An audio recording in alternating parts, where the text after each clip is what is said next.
হ্যাঁ। আসসালামু আলাইকুম গাইস। এখন কথা হচ্ছে যে আমরা এই বায়ে এই মুজাহাদ্দি এক বায়ে এই যে গাছতলা বাজার এই যে বাই এই যে এই ছেলেটা নিয়া কত অন্তর কথা সব এই প্রায় 2-3 ঘন্টা 2-3 ঘন্টা ধরে ওই বায়ে লিয়া ওই ছেলেটা নিয়া ঘুরতেছে। ছেলেটা হারায় গেছে। তোমার দেশের বাড়ি ধরে কই? ওই দেশের বাড়ি হয়েছে বুট্টগুনা। হ্যাঁ, বুট্টগুনা। কোন মাদ্রাসাত পড়ো? তুমি কোন মাদ্রাসাত পড়ো? কোন মাদ্রাসাত পড়ো?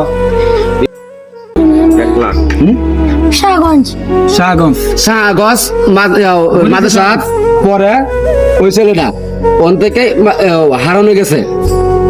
এই ছেলেটার যদি কেউ কুচ চিনেন অবশ্যই ওই ছেলের স্ক্রিনে ওই ভাইয়ের নাম্বার দেওয়া থাকবো। ওই বাইরে কল দিয়া এই ভাইয়ের বাড়িতে থাকবো। ভাইয়ের সাথে যোগাযোগ করবেন আর ভাইয়া কিছু কথা বলবে।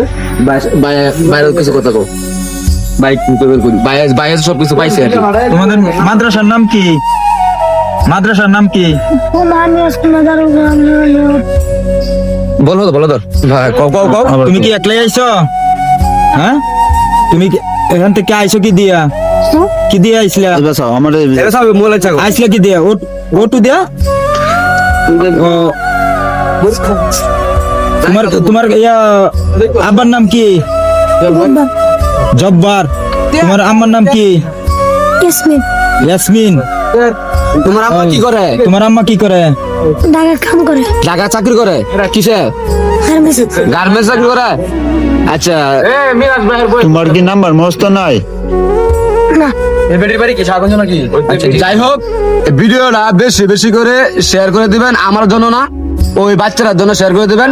যে বাচ্চারা কুচ খবরটা এই আজকে কালকের মধ্যে যে আমরা পাওয়া যায়। ওই ভাইয়ের নাম্বার স্ক্রিনে দেওয়া থাকবো। ওই ভাইয়ের সাথে যোগাযোগ করবেন। দয়া করে ভাই বেশি বেশি করে ভিডিওটা শেয়ার করে দিবেন। আজকে রাত 9টা বাজে এই ভাই নিয়ে এসে ছেলেটারে। আমাদের মনে অনেক কষ্ট হইতেছে, কিন্তু ওই ভাইয়ের বাসা থাকবো। সবাই বেশি বেশি করে শেয়ার করে দিবেন ভাই। আসসালামু আলাইকুম। এই মিরাজ ভাই শুনবে না?